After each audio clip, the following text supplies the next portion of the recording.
भगवान गीता के कृष्ण, भगवान श्री कृष्ण गीता के जो योगेश्वर कहलाए, उनका एक चरित्र बहुत झंझोरता है। जो लोग भगवान के ऊपर उंगलियां उठाते कि भगवान की तो 16,108 रानियां थी, इतनी गोपियां थी, इतने रमरास किए। साधुओं, पागलों, तुमने राम कथा नहीं पढ़ी, तुमने कृष्ण कथा को पढ़ा नहीं, सिर्फ सुना है, इसलिए तुम्हारी बुद्धि विचलित हुई है, इसलिए तुम ऐसा कह रहे हो। हम कहते हैं एक बार तुम चित्तवृत्ति से भगवान कृष्ण को समझ लेना। भगवान कृष्ण ने जो किया वो किसी ने नहीं किया।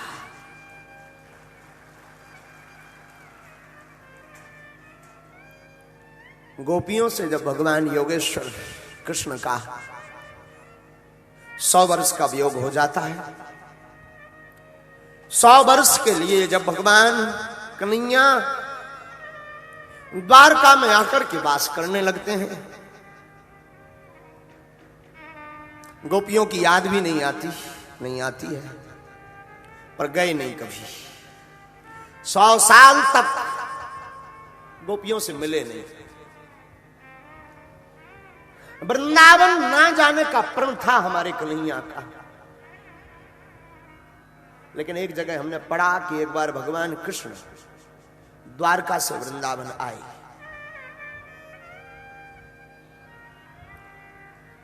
ब्रज की ब्रजांगनाओं को पता लगा तो ब्रजांगनाओं ने भगवान कृष्ण वृंदावन तो आए, पर यमुना के उस पार नहीं गए, मथुरा के इस पार ही रहे।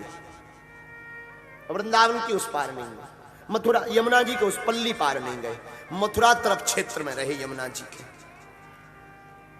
ब्रजांगनाओं को पता लगा तो ब्रज की गोपियां भोली भाली, गोपी का मतलब है गो माने इंद्रिय, पी माने पीना, जो इंद्रियों से ब्रह्म रस को पीती हैं वही तो गोपियां हैं। गोपियां भगवान की याद में रो रही थी, उनके चित्रवृत्ति में तो मोहन छपे थे,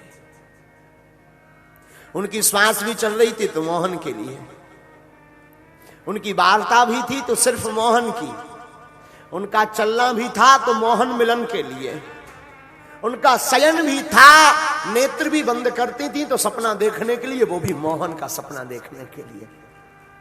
वो भोजन करती भी थी तो अपने जीने के लिए नहीं, मोहन के जिंदा देख, अपने आप को जीवित रख के मोहन को देखने के लिए भोजन करती थी। और वो रोती भी थी, आंसू में भी उनके कन्हैया बहता था। सिर्फ ब्रजांगनाएं ही नहीं, यशोदा मैया भी। मैया की आंखें काली पड़ गई, आंखों के नीचे कालापन छा गया, बुढ़ापे ने प्रवेश कर दिया, भगवान नहीं आए। गोपियों का प्रेम इतना अटूट है ब्रज में। हम कभी कभी बहुत बार बोलते हैं, पता नहीं कितनी बार बोले, पर फिर से एक बार बोलते हैं, राम कथा संयोग का विषय है, गीता योग का विषय है, परंतु श्रीमद् भागवत वियोग का विषय है। इसमें वियोग बहुत है, इसमें वियोग की चर्चा बहुत है।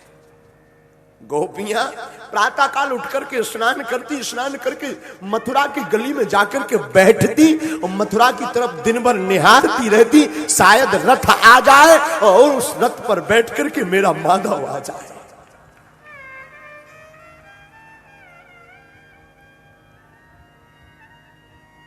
सांझ होते ही जब देखती, जब तो सांझ हो पड़ी, रात होने को आ चली, गोपियां काम नहीं करती, गोपियां घर नहीं देखती, गोपियां पतियों को नहीं देखती, गोपियां पुत्रों को नहीं देखती। जब से नंद नंदन यशोदा नंदन देवकी नंदन कृष्ण कन्हैया चित चोर माखन चोर मुरली बाला माधव मनोहर गिरधारी गोपाल गोविंद द्वारकाधीश जगन्नाथ प्रभु कन्हैया कन्वा कान्हा कृष्ण जब से गए हैं, तब से गोपियां उसी की याद में है।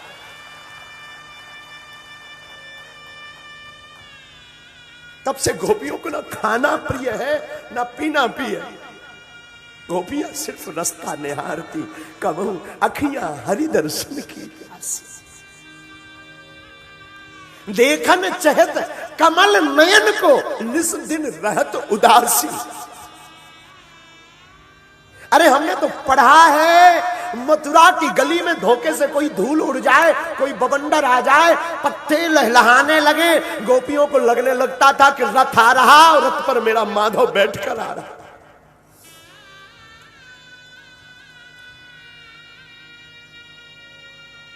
मैं प्रार्थना करूं, एक पल के लिए मां से जब पुत्र बिछड़ जाता है, कुछ घंटों के लिए मां के दिल से पूछना मां पर क्या बीतती है। कुछ सालों के लिए पति परदेश चला जाता है तो उस प्रिय पतिव्रता पत्नी से पूछना जो पति के बिना रह नहीं पाती, उस पर क्या बीतती है। उस प्रेमी से पूछना जिसकी प्रेम का बहुत सात समुंदर दूर रहती है। ये तो संसार से उदाहरण हम दे रहे हैं, उन गोपियों पर क्या बीतती होगी जिसके प्राणेश्वर, नाथेश्वर, योगेश्वर, कन्हैया सब कुछ है, धन है, तन है, मन है, अब वो 100 साल के लिए चले गए, उन गोपियां कैसे जी होगी।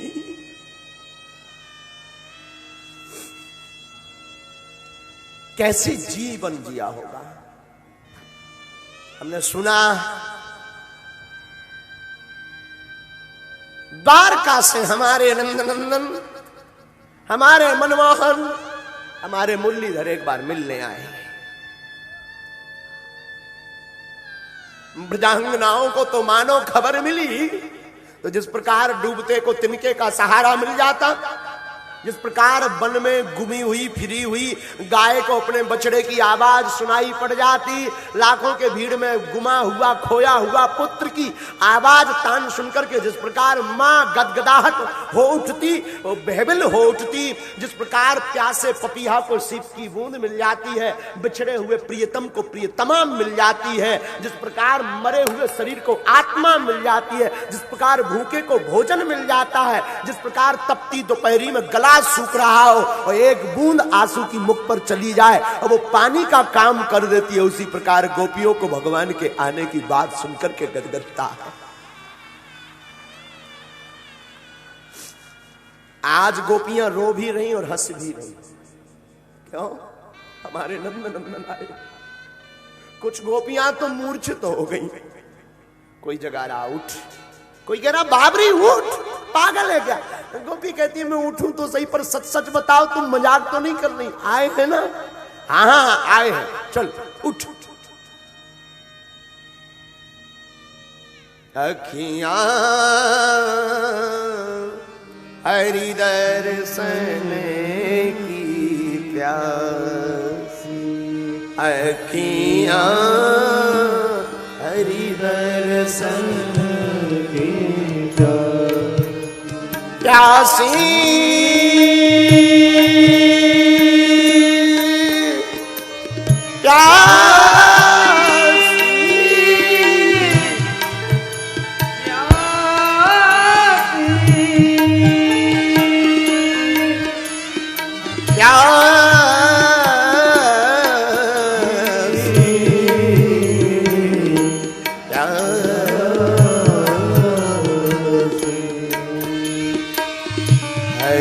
दर्शन की प्यासी, अखियां हरि दर्शन की प्यासी, देखन चाह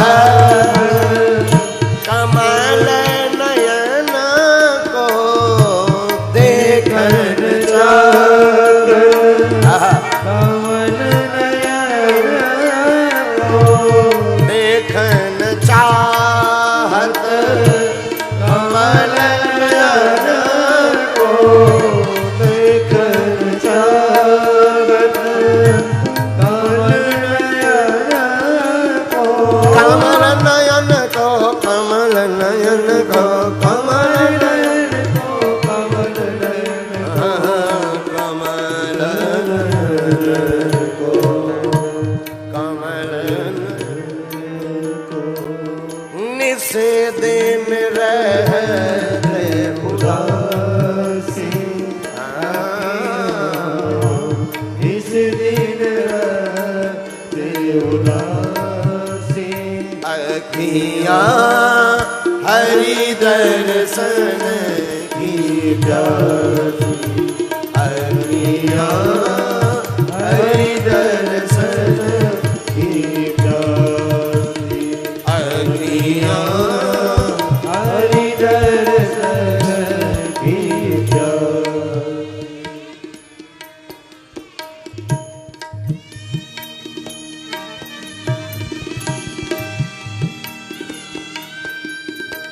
ब्रजांगनाओं की आंखें माधव को निहारना चाहती हैं और आज खबर मिली प्रीतम आए हैं।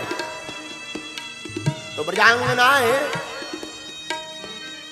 काम धाम छोड़ छाड़ कर काम वो खाक करती थी, कुछ नहीं याद के अलावा।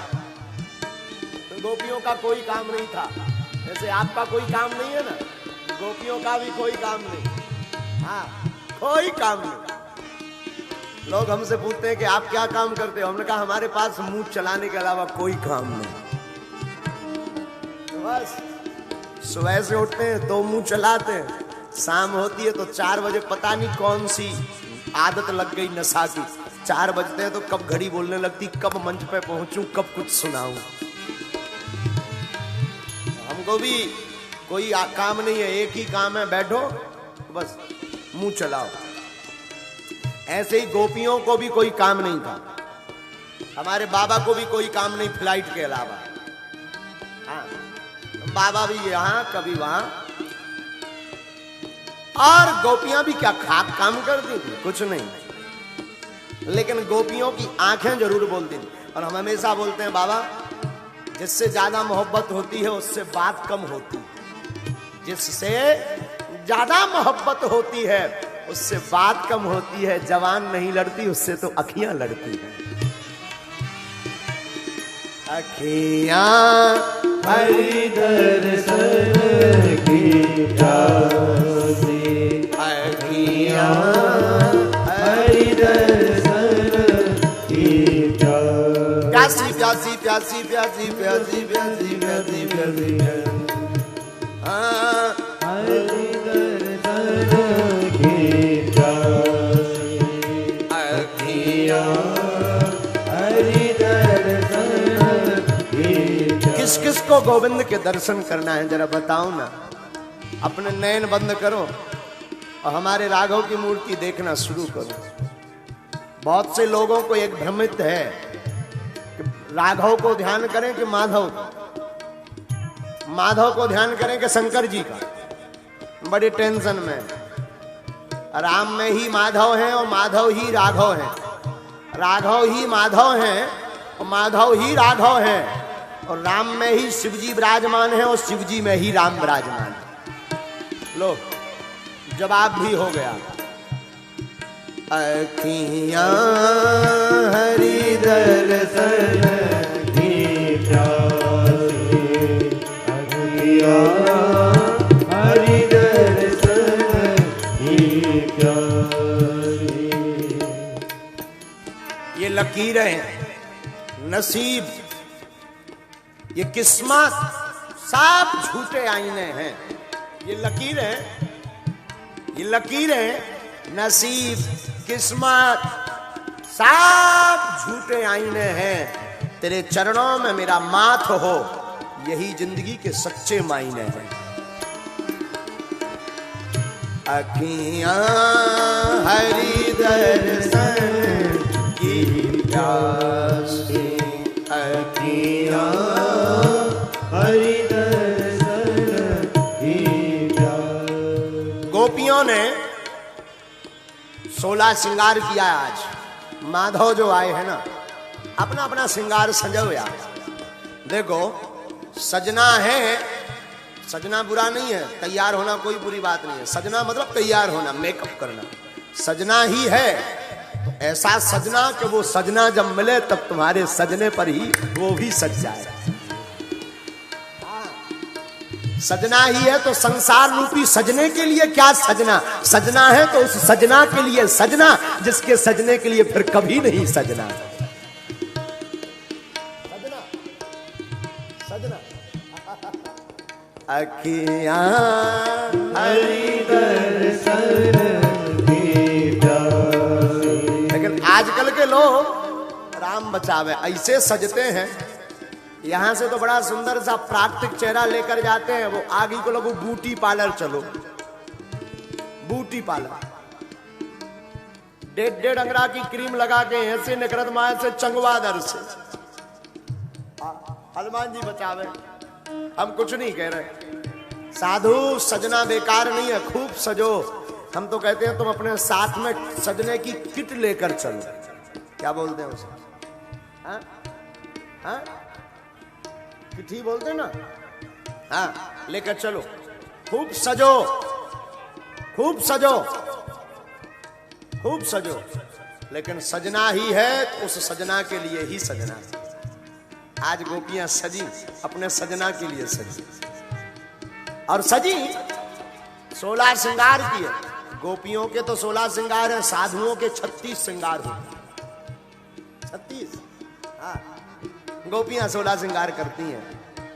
हाथ में पकवान बनाती, तरह तरह का मेवा, मिष्ठान, पूरी, खीर, रबड़ी, बूढ़ा, दधी, मक्खन, नवनीत, सब संजो करके गोपियां थाल भर भर करके अपने प्रेम से, दुलार से गोपियां तैयार करती हैं कि आज हमारे माधव आए, आज मनमोहन आए। गोपियां जमुना जी को उस पार, पुल पार करते हुए, पुल को पकड़ते हुए आई। रथ पर हमारे गोविंद को देखा। आज बहुत दिन बाद हमारे ठाकुर जी मिले, खबर नहीं 40-50 वर्ष बाद मिले, मथुरा से जाने के, वृंदावन से जाने के। आज पहली बार जब मिले ना तो गोपियां गदगद हो गई, द्रवीभूत हो गई। कुछ गोपियों के आंसू तो इतने बह गए, कई गोपियां तो हमारे माधव को देख करके ही बेहोश हो गई। भगवान ने सबको उठाया, पूछा, कहो पागलो, अरे गोपियों कैसे हो? ठीक है सरकार। गोपियां कुछ बोल नहीं रही, कोई शिकायत नहीं। और हम हमेशा करोड़ों की बात बोलते हैं, जिससे मोहब्बत होती है उससे कोई शिकायत नहीं। शिकायत है तो फिर मोहब्बत क्या खाक।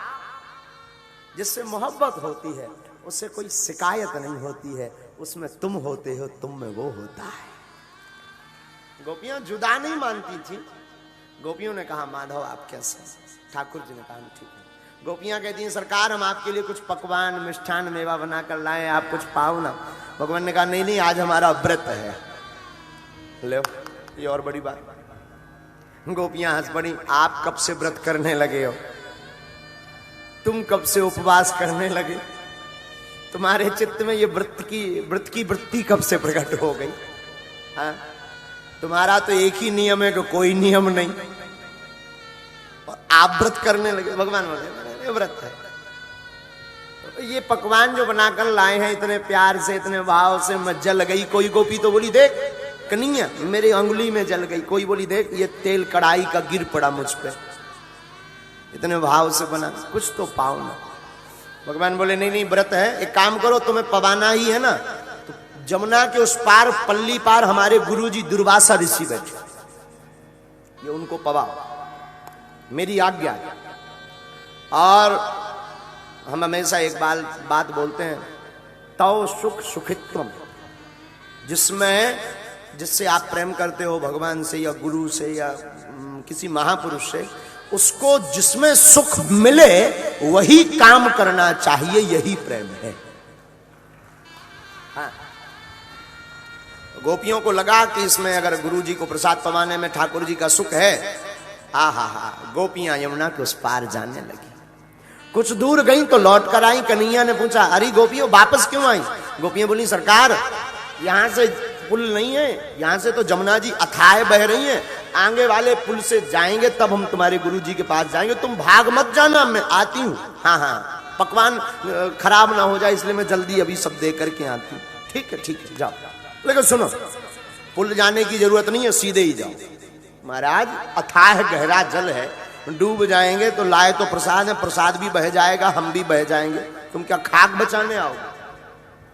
ठीक है, सुनो, तुम जाना गोपियों, यमुना जी से कहना, हे कालिंदी माता, आज तक भगवान कृष्ण अगर पूर्ण योगेश्वर रहे हो, पूर्ण ब्रह्मचारी रहे हो, तो हमें रास्ता दे दो।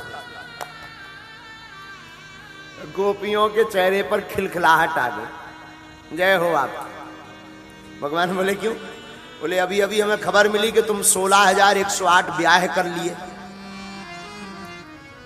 और जमुना जी से क्या कहलवा रहे हो कि हे जमुना माता, अगर हमारे कन्हैया पूर्ण ब्रह्मचारी हो तो हमें रास्ता दे दो। कम से कम मजाक तो ठीक ठाक करो। हमारे ठाकुर जी बोले चुप रहो, जाओ बोल के देखो ना क्या बिगड़ जाएगा।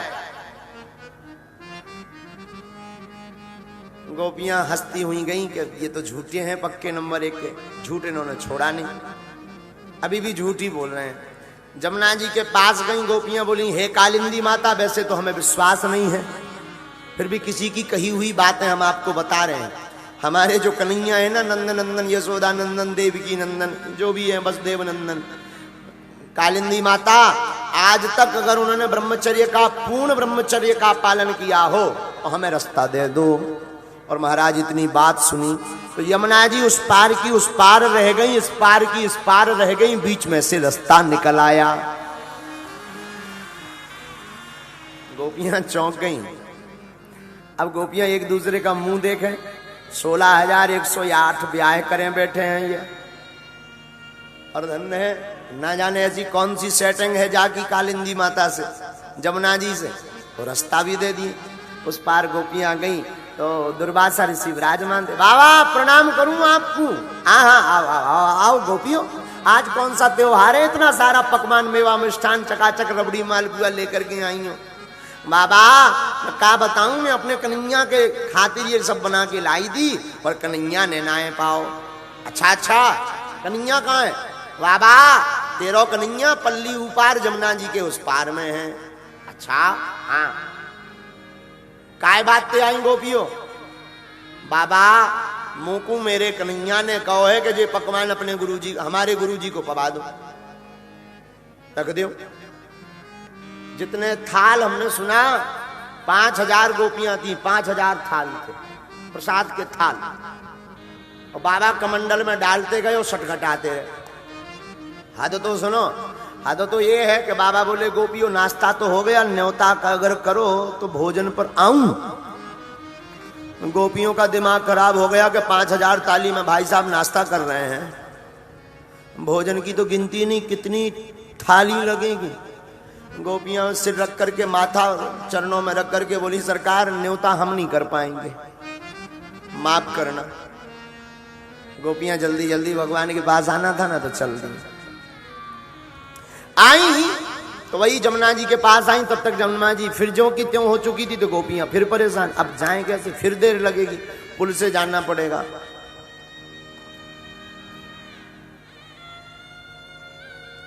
गुरुजी ने पूछा क्या हुआ गोपियों? तो गोपियों ने दुर्वासा ऋषि को पूरी बात बताई। उस तरफ से आए थे तो आपके चेला ने एक मंत्र दे दिया था कि आज तक अगर कृष्ण भगवान कृष्ण अगर आज तक पूर्ण ब्रह्मचारी रहे हो तो रास्ता दे देना। और जमुना जी ने रास्ता दे दिया था। अब इस तरफ से फिर बड़ी दिक्कत है, अब शब्द सुनना।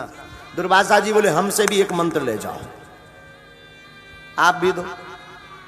गोपियों जाना तो जमुना जी से कहना कि हे कालिंदी माता, दुर्वासा जी ने आज एक अन्न का अगर कन्न ना खाया हो तो रास्ता दे दो। गोपियां बोली इनसे बड़े झूठे नहीं मिलेंगे कोई। एक तरफ वो झूठा है 16,108 विवाह करके, ये भाई साहब 5,000 थाली अभी नाश्ते में डकार गए हैं। और क्या कह रहे हैं कि एक अन्न का कन्न ना खाया हो आज सुबह से, रास्ता दे दो। जय हो महाराज, तुम दोनों जन बड़े विचित्र वाले पागल नहीं हो?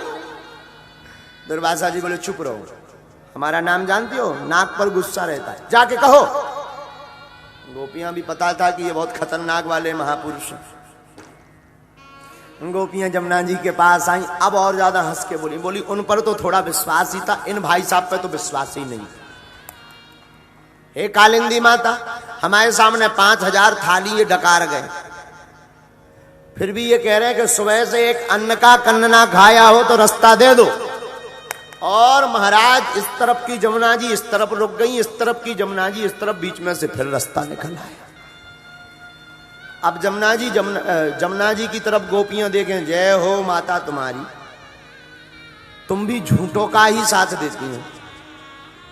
दोनों गुरु चेला नंबर 1 के झूठे, और तुम भी उनका साथ। गोपियों का मन विचलित हो गया, गोपियां विचित्र द्वंद्व में फंस गईं। गोपियां भागी भागी कन्हैया के पास गई, बोले सब बाद में पूछेंगे, पहले ये बताओ ये रहस्य क्या है। तुम 16,108 विवाह आप करते हो, आप कहते हो हम पूर्ण ब्रह्मचारी। उधर वो भाई साहब तुम्हारे गुरु जी और बड़े वाले, चेला 19 नंबर तो गुरु 20 नंबर। वो 5,000 थाली के प्रसाद पाने के बाद कह रहे हैं एक अन्न का कन्ना सुबह से खाया, कृपा करके आप हमें रहस्य से, इस रहस्य से पर्दा उठाओ।